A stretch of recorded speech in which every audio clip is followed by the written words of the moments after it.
중령이면 뭐해? 시집도 못 가고 늙어가는 판에. 배추나 빨리 날라. 시린 겨울 공기를 찢는 그 목소리는 날카로운 얼음 송곳 같았다. 경기도 포천의 어느 한적한 장군 관사, 그 넓은 마당에 수백 폭이 절인 배추가 산을 이루고 있었다. 육군 본부에서 막 전입 온 오세아 중령은 고무장갑 낀 손을 잠시 멈췄다. 그녀의 군복 위에는 대한민국 육군 중령 계급장이 선명했지만 지금 그녀의 앞치마에는 붉은 고춧가루 양념이 점점이 튀어 있었다. 뭐해? 오 중령. 목소리의 주인 남이래.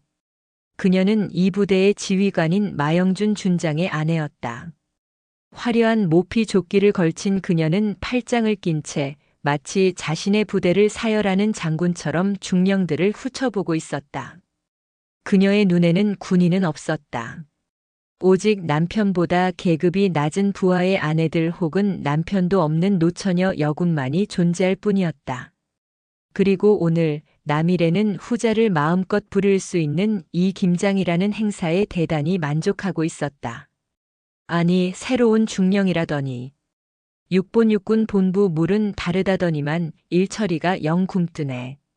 남이래가 오세아의 곁으로 다가와 그녀의 손을 툭 쳤다. 어머, 손 좀 봐. 이게 군인 손이야?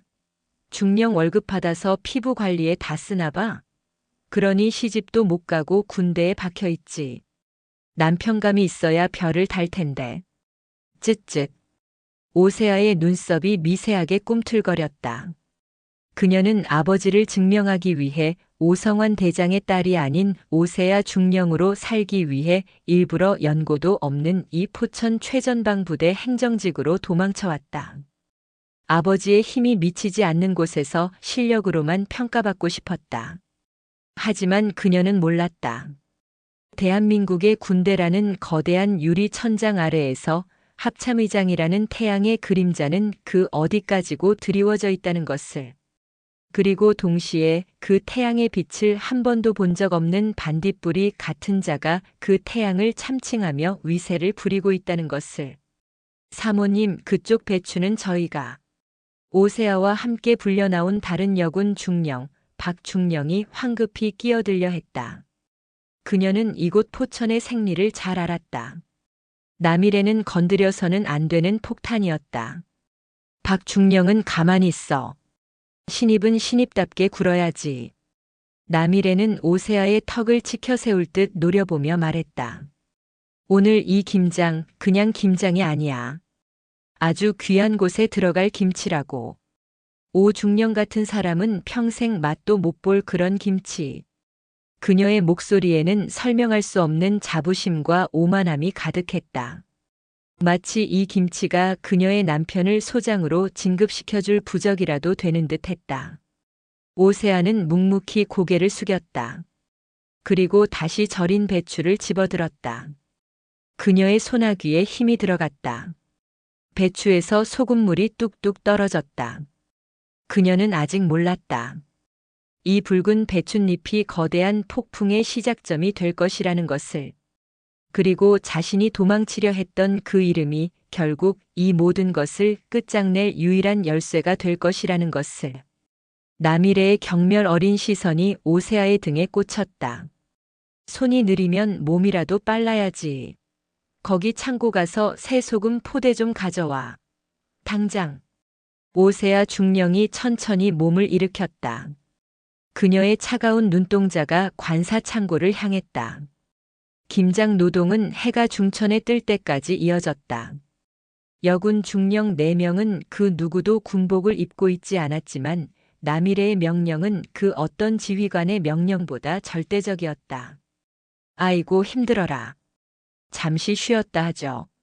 남이래가 드디어 관사 테라스 의자에 몸을 묻으며 말했다. 물론 그녀는 손가락 하나 까딱하지 않았다. 거기 오중령. 나 커피 한 잔. 설탕 2, 프림 2. 진하게 타와. 이건 명백한 사적 지시였다. 부당한 명령이었다. 오세아는 고무 장갑을 벗으며 그녀를 바라보았다. 사모님. 저는. 왜? 커피는 탈 줄 몰라. 육본에서는 행적만 봤다더니 그래서 그런가. 다른 중령들이 오세아의 눈치를 보며 고개를 숙였다. 여기서 저항하면 모두가 피곤해진다는 것을 알고 있었다. 오세아는 결국 입을 다물고 관사 부엌으로 향했다. 유리창 너머로 나미래가 다른 중령들에게 과시하듯 떠드는 소리가 들려왔다. 여러분들, 내가 왜 이렇게까지 하는지 알아요? 나미래는 목소리를 낮췄지만 그 안의 흥분은 감추지 못했다. 내가 말이죠. 이번에 늘푸른 봉사단 정회원이 됐잖아요. 박중령이 화들짝 놀라며 아부하듯 맞장구를 쳤다. 어머, 사모님, 정말이세요? 거기 합참의장님 사모님께서 직접 관리하시는. 와, 대단하세요. 늘푸른 봉사단. 그 이름이 나오자 오세아의 손이 멈칫했다. 그것은 그녀의 어머니 윤 여사가 만든 단체였다. 군인 가족들의 복지와 소외된 장병들을 돕기 위해 만든 순수한 봉사단체였다. 나미래의 목소리가 한층 더 높아졌다. 그럼요. 내가 윤 여사님, 그러니까 합참의장님 사모님이죠. 그분이랑 지난주에 용산에서 같이 봉사활동도 했다니까요. 물론 윤 여사는 수백 명의 단원 중 하나인 나미래를 기억조차 하지 못할 터였다. 그분이 저를 딱 보시더니 그러시는 거예요. 나미래는 이제 완벽한 연극을 시작했다. 군대는 역시 기강이라고.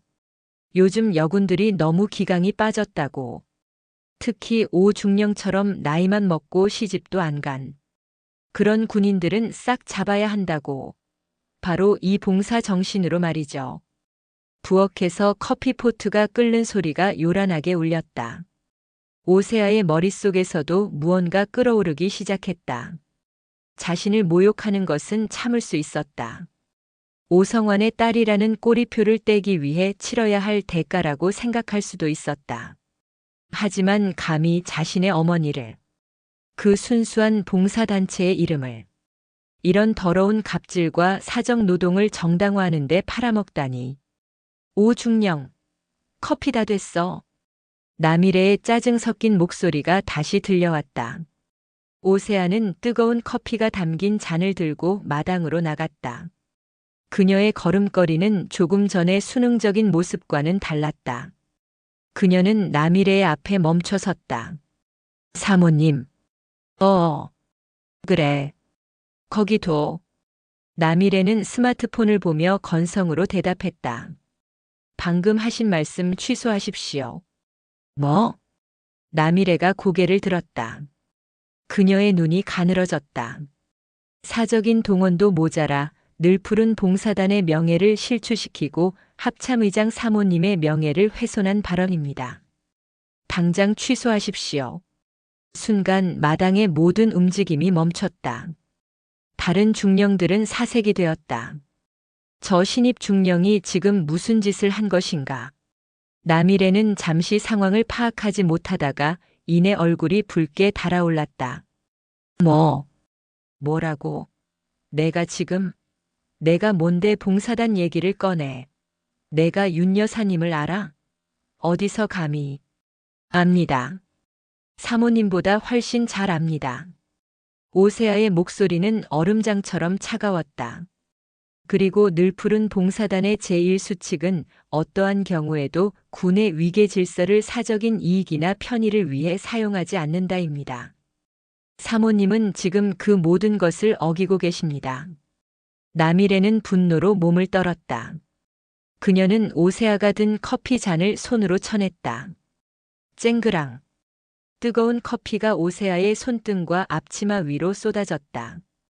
에이, 이 미친 것이. 내가 감히 누굴 가르쳐. 당장 내 집에서 꺼지지 못해. 나미래는 씩씩거리며 어딘가로 전화를 걸기 시작했다. 여보, 마 장군.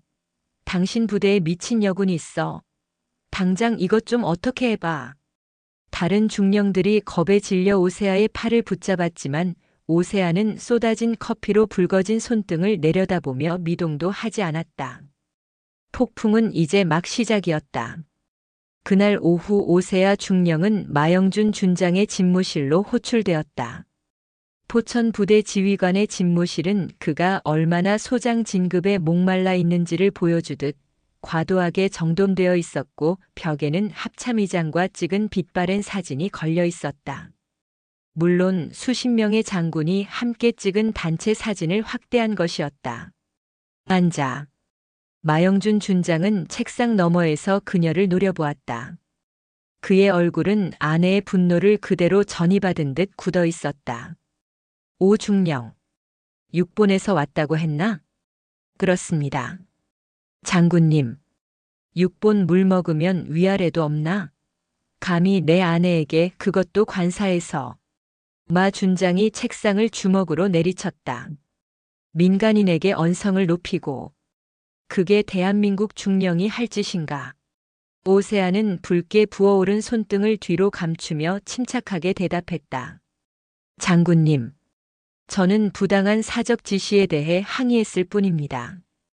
또한 사모님께서 합참의장 사모님의 명예를. 닥쳐. 마 준장의 목소리가 찢어질 듯 높아졌다. 내가 뭔데 합참의장 사모님을 입에 올려. 내 아내가 늘푸른 봉사단에서 윤 여사님과 얼마나 막역한 사이인지 자네가 알아. 그는 자리에서 일어나 오세아의 코앞까지 다가왔다. 오중령.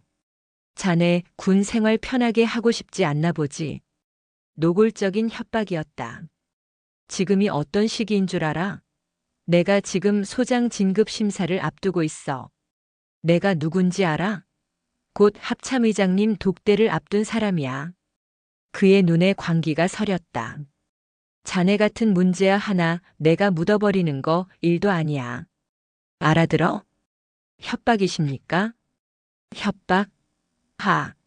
조언이지. 마 준장은 다시 책상으로 돌아가 앉으며 턱짓을 했다. 자네가 지금 살 길은 하나야. 내일 당장 관사로 가. 내 아내에게 무릎 꿇고 사죄해.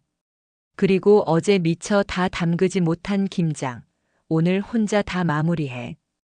김치통 100개 전부 자네 혼자 닦아놔. 대답 안 하나? 군 생활 그만하고 싶어?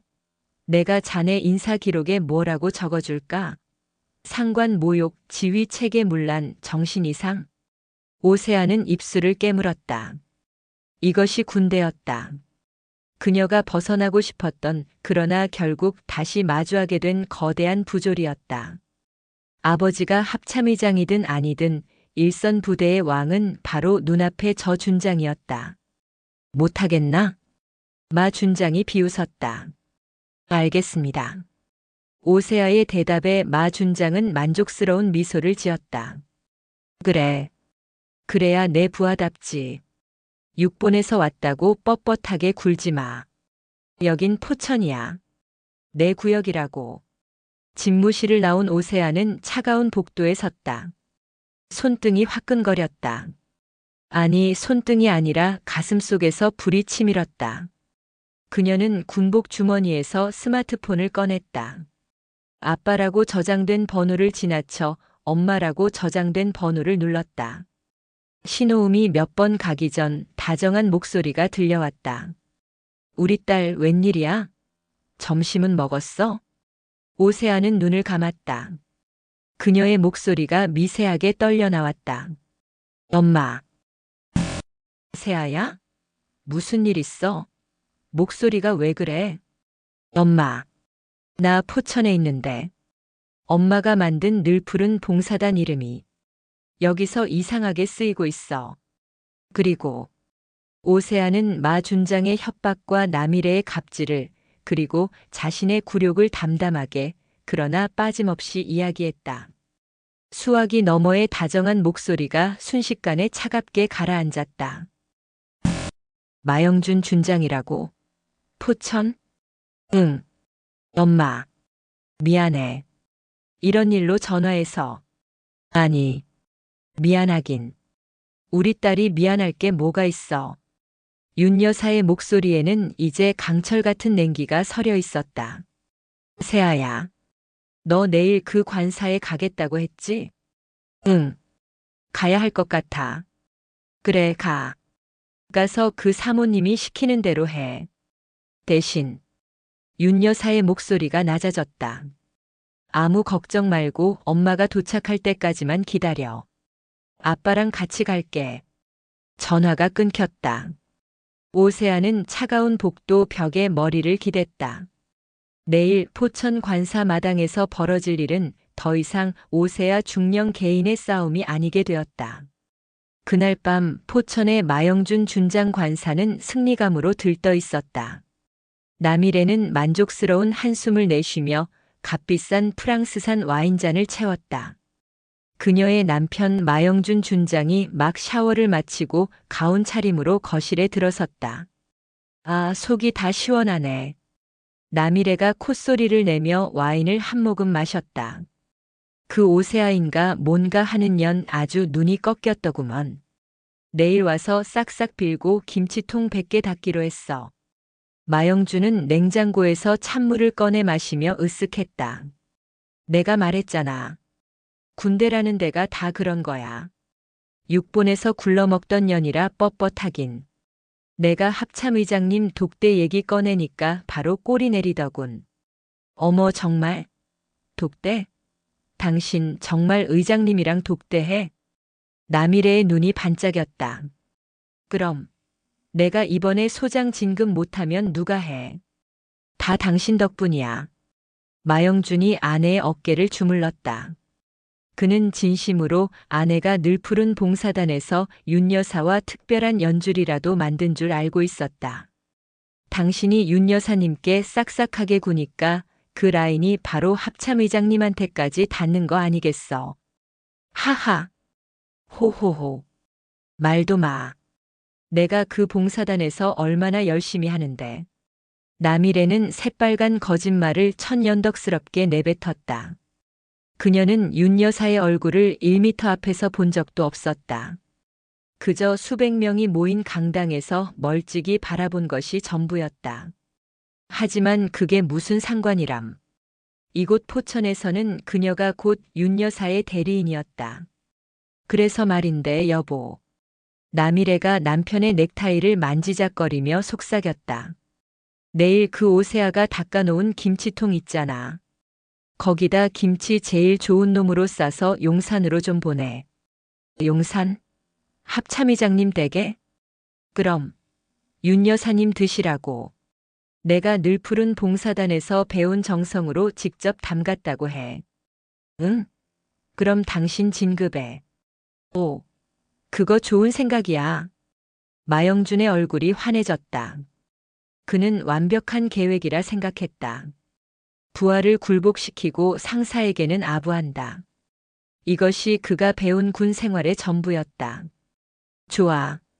내일 오중령이 김치통 다 닦아놓으면 거기다 제일 맛있는 속으로 채워서 내 운전병 시켜서 용산으로 직송시키지. 포천 마영준 준장 부부 올림 딱 붙여서.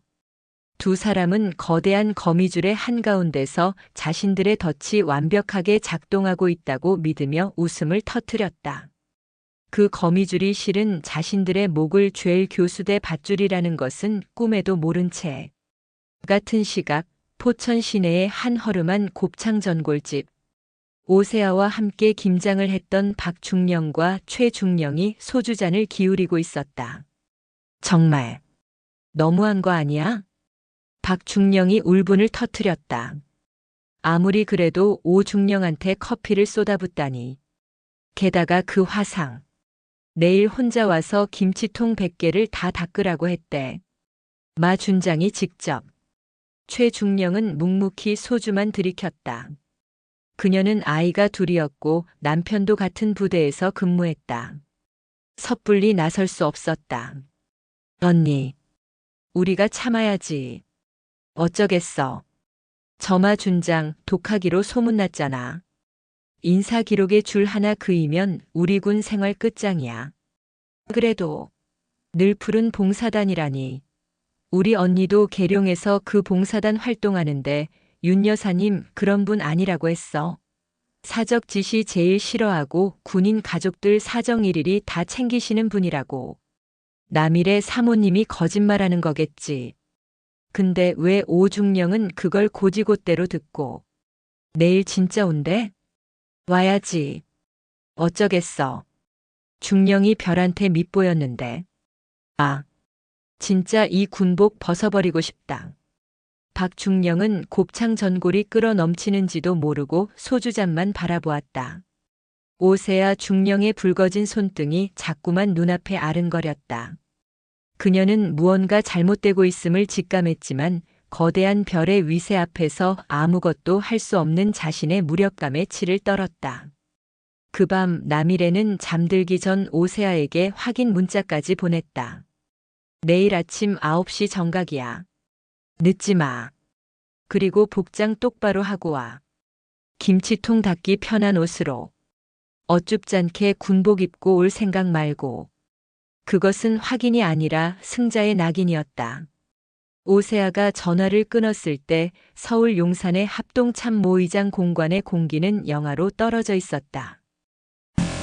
마영준 준장. 포천. 윤 여사의 목소리는 얼음처럼 차가웠다. 그녀의 남편 대한민국군 서열 1위 합동참모의장 오성환 대장이 서재에서 서류를 검토하다가 아내의 얼굴을 보고 펜을 내려놓았다. 그의 아내는 웬만한 일에는 눈 하나 깜짝하지 않는 강인한 여인이었다. 그런 그녀의 손이 미세하게 떨리고 있었다. 여보, 무슨 일이야?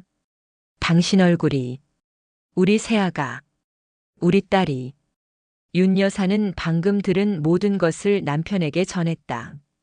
늘 푸른 봉사단의 이름이 어떻게 더럽혀졌는지, 마영준이라는 자가 어떻게 합참의장 독대를 운운하며 딸을 협박했는지, 그리고 내일 아침 자신의 딸이 그 치욕스러운 장소에 홀로 가야 한다는 사실까지.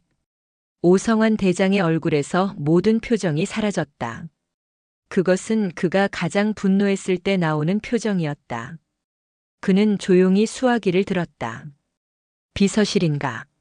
네. 의장님. 내일 일정 전부 취소해. 네. 하지만 의장님 내일은 전부 취소하라고 했다. 그리고 내일 아침 일찍 포천 1군단 예하부대 시찰 일정을 잡는다. 긴급 점검이다. 사유는 동계작전 대비 태세 점검. 지금 당장 준비해. 포천 말입니까? 알겠습니다. 그리고 오성환 대장의 목소리가 더욱 낮아졌다. 내 아내도 동행한다. 늘 푸른 봉사단 단장 자격으로. 군인 가족 복지 실태 점검이다. 차량 2대 준비하도록. 한 대는 내 지휘 차량, 한 대는 봉사단 지원 차량으로. 알겠습니다, 의장님. 전화를 끄는 오성환 대장이 아내의 떨리는 손을 잡았다. 여보, 걱정 마. 세아는 강한 아이야. 알아요. 아는데. 윤 여사의 눈에 눈물이 고였다. 그 남일애라는 여자. 늘 푸른 봉사단 이름으로 그런 짓을. 내가 만든 단체의 이름에 먹칠을. 그러니 당신이 직접 가야지. 오성환 대장이 아내의 어깨를 감쌌다. 가서 똑똑히 보여줘. 늘 푸른 봉사단의 진짜 주인이 누군지. 그리고 그의 눈이 서재 창밖, 어둡게 깔린 서울의 야경을 향했다. 나도 가야지. 내 부하가 내 딸에게 내 이름을 팔아 협박을 했으니 그 대가가 얼마나 무거운지 가르쳐 주러 가야지. 다음 날 새벽. 용산의 공관이 분주하게 움직였다. 오성환 대장은 전투복이 아닌 4개의 별이 완벽하게 빛나는 정복을 차려입었다. 가슴에는 그가 평생을 바친 조국이 수여한 훈장들이 가득했다. 이것은 시찰이 아니었다. 심판이었다. 윤 여사 역시 화려한 사모님의 복장이 아니었다. 그녀는 늘 푸른 봉사단이라고 선명하게 새겨진 푸른색 조끼를 단정하게 입었다. 그 어떤 명품보다 고귀한 그녀의 갑옷이었다. 2대의 검은색 지휘 차량이 동이 트기 전에 한강대교를 건너 포천을 향해 미끄러지듯 질주하기 시작했다. 그 시각 마영준 준장은 아침 조깅을 하며 콧노래를 부르고 있었다. 독대, 독대라. 무슨 말을 먼저 꺼내야 의장님께서 기뻐하실까? 아, 김치. 그래. 김치 얘기부터 꺼내야지. 그는 자신의 무덤을 향해 전력 질주하고 있었다. 아침 9시 정각. 오세아 중령은 약속대로 마영준 준장의 관사 앞에 섰다. 그녀는 군복이 아닌 통이 넓은 작업복 바지와 두툼한 스웨터 차림이었다. 어젯밤 화상 연고를 바른 손등은 여전히 붉었다. 관사 마당에는 어제 미처 정리하지 못한 거대한 고무 대야와 산더미처럼 쌓인 빈 김치 저장 용기 100여 개가 그녀를 기다리고 있었다. 어머 왔네. 시간 딱 맞춰서. 남이래가 테라스 의자에 앉아 우아하게 찻잔을 들고 있었다. 그녀는 완벽한 승리자의 모습이었다. 어제는 내가 좀 흥분했네. 오중령이 나이만 먹었지 아직 세상을 잘 몰라서 그런 것 같아서. 그렇지? 오세아는 대답 대신 마당 한가운데로 걸어갔다. 차가운 겨울 바람이 그녀의 뺨을 스쳤다. 거기 호스 있어. 찬물밖에 안 나오니까 손 시릴 거야. 어쩌나. 하지만 어떡해? 김치통은 깨끗하게 씻어야지. 우리 남편이 이거 들고 용산까지 가신다는데. 합참의장님 사모님께 드릴 선물이라고. 남일에는 합참의장님 사모님이라는 단어에 힘을 주며 오세아의 반응을 살폈다. 오세아는 묵묵히 호스를 집어들었다. 쏴. 얼음장 같은 물줄기가 쏟아져 나왔다. 거기 세제도 있으니까 안쪽까지 꼼꼼하게 닦아. 고춧가루 하나라도 남아있으면 다시 닦을 줄 알아. 오세아는 고무 장갑을 끼고 첫 번째 김치통에 손을 넣었다. 붉은 양념 찌꺼기가 차가운 물에 풀려나갔다. 하나, 둘. 그녀는 기계처럼 통을 닦아 나갔다. 남일에는 그런 그녀의 모습을 아주 만족스럽게 바라보았다. 그러게 왜 밉보여? 응? 육본에서 왔으면 뭐해? 결국 중령 나부랭이인걸. 여기선 내 말이 법이야. 알겠어? 대답 안 하지. 아직도 정신 못 차렸네. 내가 말이야 늘 푸른 봉사단의 윤 여사님이랑 얼마나 친한지 내가 알면 까무러칠 거야. 윤 여사님이 그랬다니까. 너처럼 뻣뻣한 군인들은 이렇게 자비리라도 시켜서 정신 개조를 시켜야 한다고. 23번째 김치통을 닦던 오세아의 손이 잠시 멈췄다. 그녀는 고개를 들지 않았다. 지금 고개를 들면 저 여자의 뺨을 갈길 것 같았다. 엄마, 아빠, 오고 계신 거죠? 그녀는 다시 손을 움직였다. 40번째, 50번째. 손가락의 감각이 사라지기 시작했다. 찬물에 젖은 작업복 소매가 얼어붙는 것 같았다. 남일에는 이제 슬슬 지겨워졌는지 스마트폰을 만지작거렸다. 아, 지루해. 빨리빨리 좀 못해? 너 그거 다 닫고 나한테 무릎 꿇고 사과해야 하는 거 알지? 어제 나한테 대든 거. 똑똑히 사과받아야겠어. 70번째, 80번째. 오세아의 허리가 끊어질 듯 아파왔다. 하지만 그녀의 눈은 관사 입구를 향해 고정되어 있었다. 99번째. 드디어 마지막 김치통 하나만이 남았다. 어이구. 드디어 끝나가네. 자, 그거 마저 닫고 이리 와서 무릎 꿇어. 남이래가 찻잔을 내려놓고 의자에서 일어섰다. 오세아를 완벽하게 굴복시키는 마지막 순간을 즐기기 위해서였다. 오세아는 마지막 100번째 김치통을 집어들었다. 가장 크고 무거운 통이었다. 그때였다. 관사 정문이 열리는 소리가 들리지 않았다.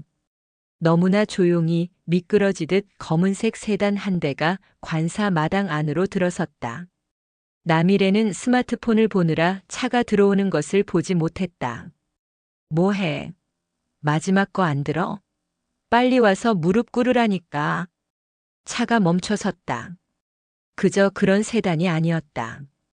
차량 앞에는 금빛으로 빛나는 봉황 무늬와 함께 4개의 별이 선명하게 박힌 합참의장 성판이 달려 있었다. 운전석에서 내린 수행관 대령이 황급히 뒷문을 열었다. 가장 먼저 완벽하게 다려진 군 정복 바짓단과 검은색 전투화가 땅을 짚었다. 그리고 4개의 별이 아침 햇살에 눈부시게 빛났다.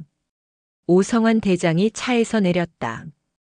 연이어 반대쪽 문이 열리고 늘푸른 봉사단 조끼를 입은 윤 여사가 얼음처럼 차가운 얼굴로 내렸다. 누구세요? 남일애는 그제야 고개를 들었다. 그녀는 남편의 차가 아니라는 사실에 짜증을 내다가 차 앞에 박힌 성판을 보았다. 4개의 별. 그녀의 눈이 믿을 수 없다는 듯 커졌다. 그녀의 시선이 4개의 별에서 시작해 수많은 훈장을 거쳐 용처럼 녹이 어린 오성환 대장의 얼굴에 멎었다.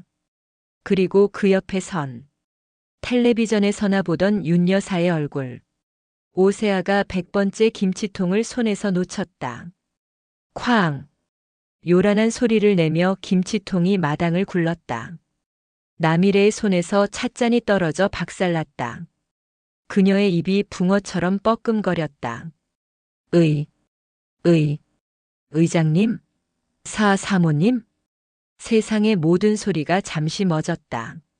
마당을 구르는 플라스틱 김치통의 공허한 소음, 남일의 손에서 떨어져 박살난 찻잔의 파열음. 그리고 그 모든 것을 덮어버리는 얼음 같은 침묵. 남일애는 눈앞에 4개의 별 그 성판을 보고도 몇 초간 그것이 무엇인지 인지하지 못했다. 그녀의 뇌가 현실을 받아들이기를 거부했다. 의장님? 사모님? 그녀의 목소리는 쉰 바람 소리처럼 새어나왔다. 어쩐 일로? 이 누추한 곳까지. 아이고, 마침 저희가 김장을. 남일애는 본능적으로 이 끔찍한 상황을 수습하려 했다. 그녀는 자신이 부리던 오세아를 황급히 가리키며 말했다. 이 중령이. 아니, 저희 부대 중령들이 자발적으로 봉사활동을. 늘푸른 봉사단의 정신을 이어받아서. 그때였다. 윤 여사가 차에서 내린 이후 한마디도 없이 그저 얼음 같은 시선으로 딸의 젖은 옷과 붉게 언 손을 바라보던 그녀가 천천히 입고 있던 늘푸른 봉사단의 푸른색 조끼를 벗기 시작했다. 그녀는 남일애에게 한 걸음 한 걸음 다가갔다. 남일애는 그녀의 기세에 눌려 저도 모르게 뒷걸음질 쳤다. 마영준 준장의 아내 윤 여사의 목소리는 낮고 조용했지만 그 어떤 고함보다 무겁게 마당을 눌렀다. 남일애 씨라고 했나? 네. 사모님, 저번에 용산 총회에서 그대가 늘푸른 봉사단의 일원이라고. 네. 그렇습니다. 제가 얼마나 이 조끼가 무엇인지 아는가? 윤 여사는 손에 쥔 조끼를 그녀의 눈앞에 내밀었다. 봉사라는 이름이 무엇인지 아느냐는 말이네. 그것은. 봉사는 윤 여사의 목소리가 마당 전체를 울렸다. 군림하는 자리가 아니네. 가장 낮은 곳으로 내려가 손을 내미는 것이지 가장 높은 곳에 앉아 손가락질하는 자리가 아니란 말일세. 윤 여사는 남일애를 지나쳐 산더미처럼 쌓인 빈 김치통 더미로 걸어갔다. 그리고 그녀가 손에 들고 있던 늘푸른 봉사단의 상징인 그 푸른 조끼를 더러운 양념이 묻은 김치통 위에 던져버렸다. 당신은 이 조끼를 입을 자격이 없어. 당신은 봉사라는 숭고한 이름을 당신의 천박한 허영심과 갑질을 위한 도구로 더럽혔네. 사모님, 오해입니다.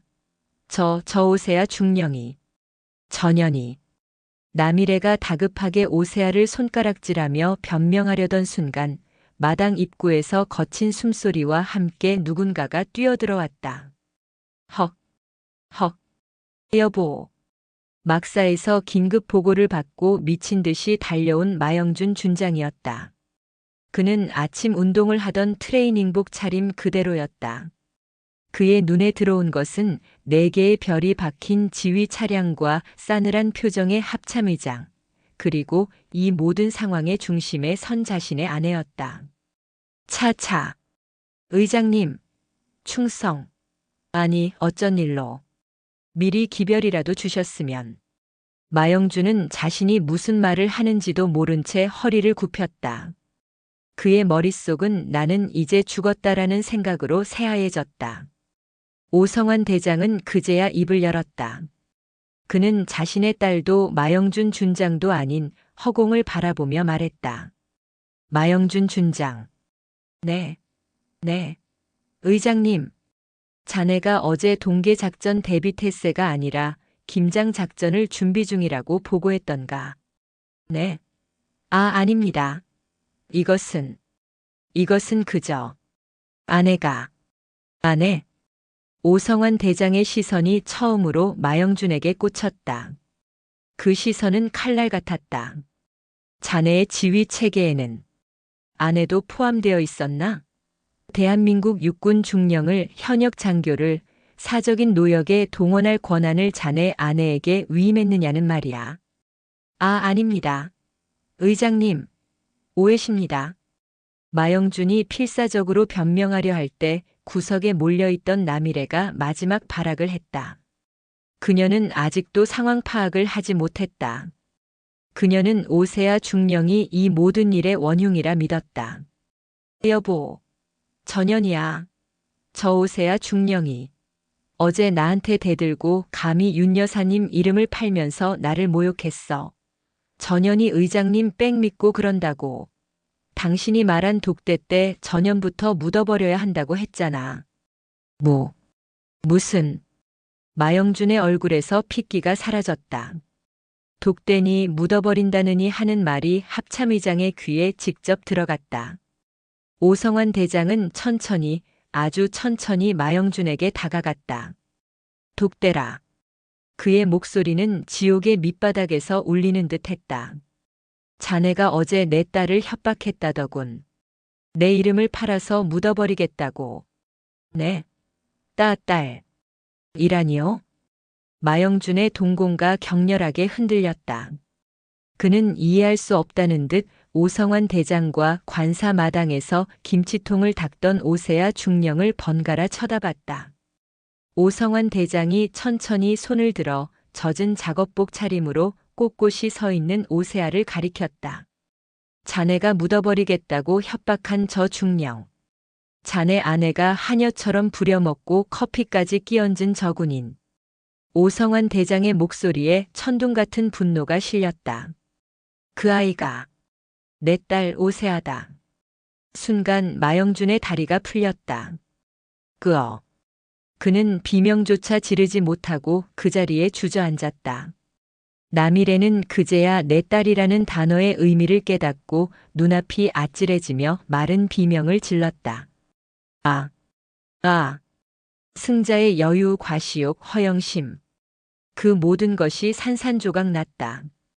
그녀가 그토록 닿고 싶어 했던 하늘이 지금 자신을 향해 무너져 내리고 있었다. 마영준 준장이 주저앉은 그 순간 시간은 다시 흐르기 시작했다. 수행관. 네. 의장님. 오성환 대장의 부름에 문 밖에서 대기하던 비서실장 대령이 즉각 달려들어왔다. 그의 손에는 이미 모든 상황이 기록되고 있는 녹음기가 들려 있었다. 즉시 1군단 헌병대군 사경찰단과 감찰참모를 호출해 현 시간부로 마영준 준장을 직무 정지시키고 직권 남용 및 가혹 행위, 상관 모욕 협박 혐의로 긴급 체포한다. 의장님. 의장님. 살려주십시오. 오해입니다. 마영준은 주저앉은 채로 무릎으로 기어 오성환 대장의 군화라도 잡으려 했다. 그러나 오성환 대장은 차갑게 그를 외면했다. 오해? 윤 여사가 나지막이 은조렸다. 그녀는 바닥에 떨어진 자신의 조끼를 주워들고 넋이 나간 남이래에게 다가갔다. 남이래 씨, 당신이 용산으로 보내겠다던 그 김치 말인데. 이게 뇌물이었나? 아니면 협박이었나? 윤 여사의 말에 남일애는 고개를 흔들며 오열하기 시작했다. 아닙니다. 사모님, 저는 정말 윤 여사님이 좋아서 내 이름을 팔아 내 딸을 핍박하고 그 결과물로 내게 상납하려 했다. 이게 당신이 말한 좋아서 하는 행동인가? 윤 여사는 더 이상 그녀와 말을 섞을 가치도 없다는 듯 돌아섰다. 그녀는 곧장 딸에게로 향했다. 세아야. 그녀는 젖은 딸의 손을 잡았다. 화상 연고 자국과 얼음물에 시퍼렇게 질린 손이었다. 윤 여사의 눈시울이 붉어졌다. 엄마, 괜찮다. 이제 다 괜찮아. 윤 여사가 딸을 안아주려던 그때 마당 밖에서 요란한 사이렌 소리와 함께 헌병 차량 여러 대가 흙먼지를 일으키며 달려왔다. 일사불란하게 내린 헌병들은 마당으로 진입해 주저앉아 있던 마영준 준장과 넋이 나간 남이래를 포위했다. 마영준 준장을 직권 남용 혐의로 체포합니다. 마영준은 자신이 그토록 자랑스러워했던 군복이 아닌 땀의 전 트레이닝복 차림으로 헌병들에게 양팔을 붙들렸다. 이거 나. 내가 누군지 알아. 내가. 그의 발악은 공허했다. 그는 헌병들에게 질질 끌려가며 마지막으로 자신의 아내를 향해 악을 썼다. 너 때문이야. 이 천박한 년. 내가 늘 푸른 봉사단이니 뭐니. 내가 나를 망쳤어. 내가 내 별을 떨어뜨렸다고. 남일애는 그제야 정신이 들었는지 남편의 절규에 대고 악을 썼다. 뭐? 내가 뭘? 당신이 소장 달고 싶다고. 당신이 합참의장한테 잘 보이라고 했잖아. 그래서 난 두 사람의 추악한 진실 공방이 관사마당에 울려 퍼졌다. 부와 명예, 권력을 향한 그들의 욕망이 모든 것이 가짜였음이 만천하에 드러나는 순간이었다. 그때 이 소란을 듣고 달려온 박중령과 최중령이 관사 입구에서 이 모든 광경을 목격했다. 그들은 합참의장의 성판과 헌병들에게 끌려나가는 마 준장, 그리고 오세아 중령 옆에 서 있는 텔레비전에서 보던 진짜 윤 여사를 보고 입을 다물지 못했다. 어떻게? 최중령이 겁에 질려 떨자 감찰 참모가 그들에게 다가왔다. 박중령, 최중령 맞으십니까? 어제 김장 관련 진술을 확보해야겠습니다. 두 분이 목격한 모든 것을 사실대로 말씀해 주십시오. 박중령은 잠시 망설였다. 하지만 그녀는 오세아와 눈이 마주쳤다. 굴욕 속에서도 꼿꼿함을 잃지 않았던 동료의 눈. 그리고 그 옆에 선 이 부조리를 끝내러 온 진정한 권위. 박중령은 허리를 폈다. 네, 알겠습니다. 제가 보고 들은 모든 것을 남일의 사모님이 오세아 중령에게 했던 모든 폭언과 만행을 전부 진술하겠습니다. 그녀의 목소리는 더 이상 떨리지 않았다. 오세아는 자신을 향해 희미하게 웃어 보이는 박중령을 보며 비로소 이 긴 악몽이 끝나가고 있음을 느꼈다. 그녀가 지키고 싶었던 것은 합참의장 딸이라는 배경이 아니라 군인으로서의 명예였다. 오성환 대장은 헌병차에 태워지는 마영준의 마지막 모습을 차갑게 지켜본 뒤 딸에게 다가왔다. 오중령. 네. 아버지. 아니 의장님. 현 시간부로 부대 복귀를 명한다. 그리고 이 모든 상황에 대한 육군 중령 오세아의 공식 보고서를 직접 작성해 제출하도록. 그것은 아버지가 딸에게 하는 위로가 아니었다. 상관이 부하에게 내리는 명령이었다. 그리고 오세아는 그 명령이 그 어떤 위로보다 더 따뜻하게 느껴졌다. 예, 알겠습니다. 충성. 오세아는 젖은 손으로 자신의 군 생활 중 가장 굳세고 절도 있는 경례를 붙였다. 일명 포천 김장 게이트는 군 내부를 강타했다. 물론 언론에는 한 줄도 새어나가지 않았다. 합참의장이라는 최고 위직이 직접 연루된 그것도 가족이 피해자인 사건이었기에 군은 내부적으로 조용하지만 신속하고 잔혹하게 이 문제를 처리했다. 마영준 준장에 대한 감찰은 그야말로 먼지 하나까지 털어내는 수준으로 진행되었다. 그의 별은 산산조각 났다. 감찰 결과 이번 김장 갑질은 빙산의 일각에 불과했다. 남일에는 관사병공 관병들에게 사적인 빨래와 자녀의 숙제를 시킨 것은 물론 마 준장의 관용차를 개인 쇼핑과 피부과 시술에 상습적으로 이용한 사실이 드러났다.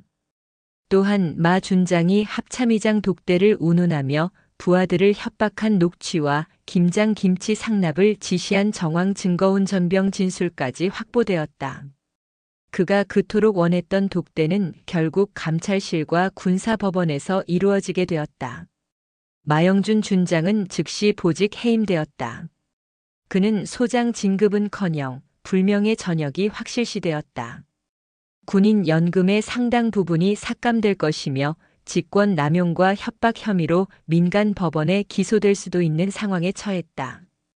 그의 별은, 그가 그토록 집착했던 그 별은 그 자신의 무게를 이기지 못하고 가장 추악한 방식으로 떨어졌다.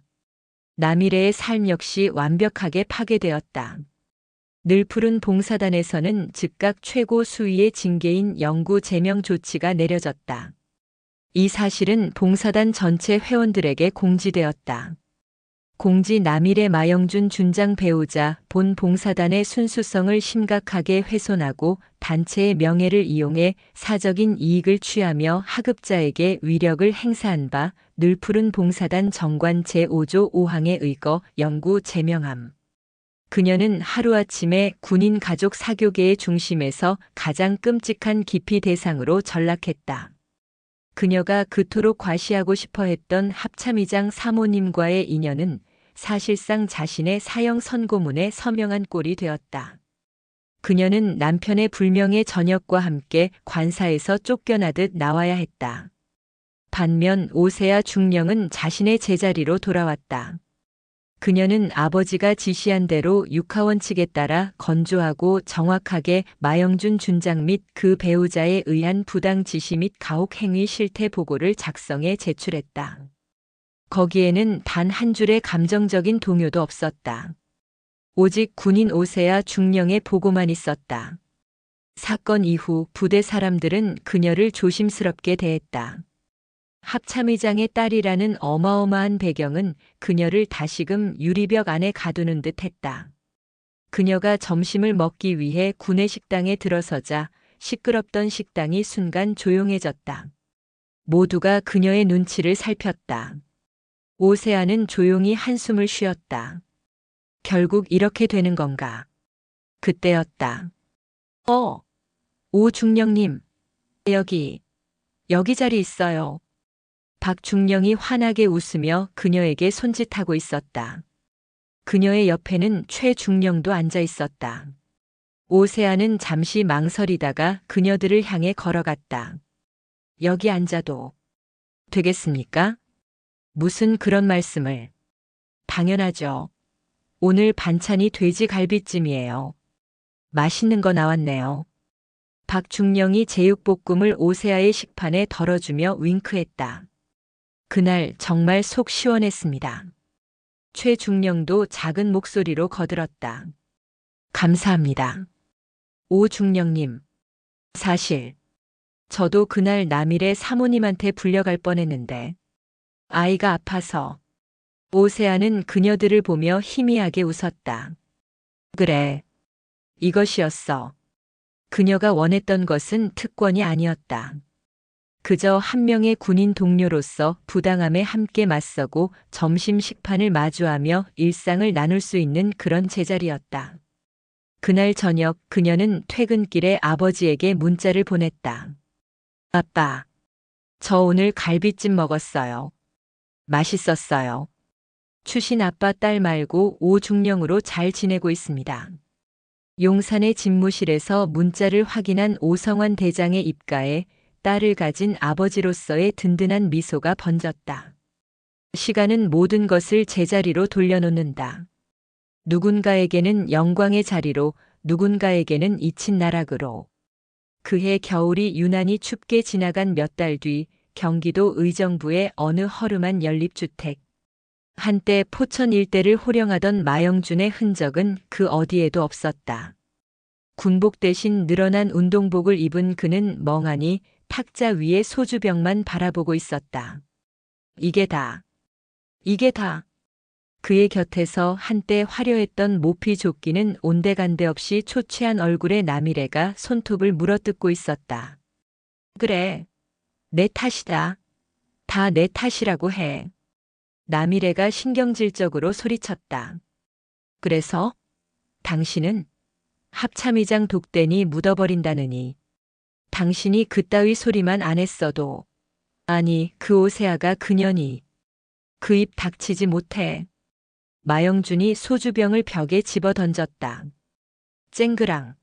날카로운 파열음과 함께 지독한 알코올 냄새가 방을 채웠다. 내가 늘푸른 봉사단에만 미치지 않았어도, 내가 윤 여사 이름을 팔아먹지만 않았어도, 내가. 그는 내가 소장이 되었을 텐데라는 말을 차마 입에 담지 못하고 바닥을 쳤다. 그의 별은 불명의 저녁이라는 최악의 방식으로 녹아내렸다. 군인 연금은 반 토막이 났고 그는 군사법원에서 집행유예를 선고받는 것으로 겨우 실형을 면했다. 하지만 그보다 더한 형벌은 그들이 그토록 집착했던 사회적 지위의 박탈이었다. 그때 켜져 있던 낡은 텔레비전에서 뉴스가 흘러나왔다. 오늘 늘푸른 봉사단은 합참의장 부인 윤 여사 주관하에 전방부대 장병들을 위한 사랑의 김장 나누기 행사를. 울먹임 어머니의 손맛이 느껴져서 뉴스 화면에는 환하게 웃으며 젊은 병사의 어깨를 두드려주는 윤 여사의 모습과 그 옆에서 묵묵히 배추를 나르는 오세아 중령의 모습이 스쳐 지나갔다. 나미래는 텔레비전 화면 속의 오세아를 손가락질하며 부들부들 떨었다. 전현이 왜 저기 있어? 왜? 시끄러워. 마영준은 리모컨을 집어들어 텔레비전을 꺼버렸다. 어둠이 내려앉은 방 안에서 한때 별을 꿈꾸던 남자와 별의 아내가 되고 싶었던 여자는 서로를 향한 증오와 잊힌 과거의 망령 속에서 그렇게 침몰해갔다. 그들에게 봄은 영원히 오지 않을 터였다. 같은 시각 서울 용산의 한 군인 복지회관. 텔레비전 속보와는 달리 이곳은 분주하고 따뜻한 기운으로 가득했다. 늘푸른 봉사단 봄맞이 병사 초청 점심 나눔이라는 현수막 아래 수백 명의 병사들이 모여 앉아 있었다. 자, 이쪽으로. 닭고기 많이 줄게. 늘푸른 봉사단 조끼를 입은 오세아 중령이 환하게 웃으며 식판에 닭볶음탕을 담아주고 있었다. 그녀는 이제 포천 부대가 아닌 합참의장 직속 부대인 합동참모본부의 정책기획과로 자리를 옮겼다. 그녀의 실력과 그날의 보고서가 만들어낸 결과였다. 오 중령님. 박 중령과 최 중령이 음료수 상자를 들고 오며 반갑게 인사했다. 그녀들도 오늘 행사에 자원봉사자로 참여했다. 두 분 여기까지 어쩐 일이십니까? 박 중령이 오세아의 팔을 쿡 찌르며 웃었다. 오 중령님 얼굴 뵈러 왔죠. 이야, 그 조끼 정말 잘 어울리시네요. 포천에서 보던 어떤 분의 모피 조끼보다 100배는 따뜻해 보입니다. 박 중령님도 참. 오세아의 얼굴에 편안한 미소가 번졌다. 그때 한쪽에서 행사를 지켜보던 윤 여사가 오세아에게 다가왔다. 딸. 엄마. 오셨어요. 윤 여사는 다른 사람들 앞에서는 오 중령이라고 불렀지만 지금은 아무도 듣지 않는 구석이었다. 손 좀 보자. 윤 여사가 오세아의 손을 잡았다. 고무 장갑을 끼고 배식을 하느라 붉게 달아오른 손이었다. 나미래가 곱다고 비아냥대던 그 손에는 이제 군인으로서 그리고 봉사자로서 살아온 흔적이 옅게 배어 있었다. 손이 또 거칠어졌네. 일하는 손인데요, 어머. 전 이 손이 좋습니다, 어머니. 모녀가 마주보며 웃었다.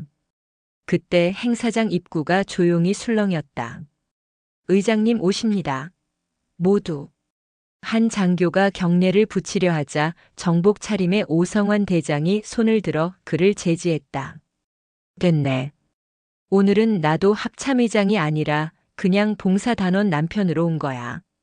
장병들 식사하는데 방해하지 말게. 그는 조용히 행사장 구석으로 와 아내와 딸이 함께 있는 모습을 바라보았다. 아빠. 오세아가 그를 발견하고 다가왔다. 고생 많다 오중령. 오성환 대장은 딸의 어깨를 두드렸다. 아직도 사람들이 수군댑니다. 합참의장 딸이라고. 오세아의 말에 오성환 대장은 인자하게 웃었다. 세아야. 내가 내 딸이라는 사실은 변하지 않아.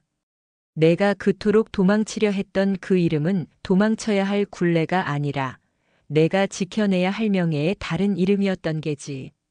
그는 식당에 모인 수많은 병사들을 둘러보았다. 저들을 봐라. 저들이 진짜 대한민국이다. 그리고 넌 저들을 지키는 대한민국 육군 중령이고 누가 뭐라든 그게 너의 본질이야. 자네가 포천에서 올렸던 그 보고서 말이다. 오성환 대장이 다시 상관의 얼굴로 돌아왔다. 관사 운영 및 지휘관 배우자 관련 부조리 근절을 위한 실태보고 및 개선 방안. 자네가 쓴 그 보고서 얼마 전 국방부 장관을 거쳐 대통령께도 보고되었다. 곧 전군의 새로운 지침이 내려갈 거야. 자네가 시작한 변화다. 오세아의 눈이 커졌다. 그녀가 굴욕 속에서 써내려갔던 그 보고서가 단순히 한 장군의 비리를 고발하는 것을 넘어 군 전체를 바꾸는 작은 씨앗이 된 것이었다. 그것은 합참의장의 딸이어서가 아니라 오세아 중령이 겪고 느끼고 분석했기에 가능한 일이었다. 이제 알겠나, 오 중령? 네, 알겠습니다. 의장님. 오세아는 환하게 웃으며 아버지이자 상관인 그에게 경례를 붙였다. 그녀는 다시 배식대 앞으로 돌아갔다. 자, 학생. 아니, 용사님. 이쪽으로 와요. 김치 더 줄까요? 따뜻한 밥과 작년에 그 피 묻은 배추가 아닌 사랑이 담긴 김치가 식판 위에 오갔다. 오세아는 더 이상 자신의 배경을 숨기지도 그것에 기대지도 않았다. 그녀는 그저 자신의 자리에서 가장 빛나는 방식으로 자신의 임무를 수행하고 있었다. 대한민국을 지키는 가장 단단하고 가장 따뜻한 별. 그녀의 이름은 오세아 중령이었다.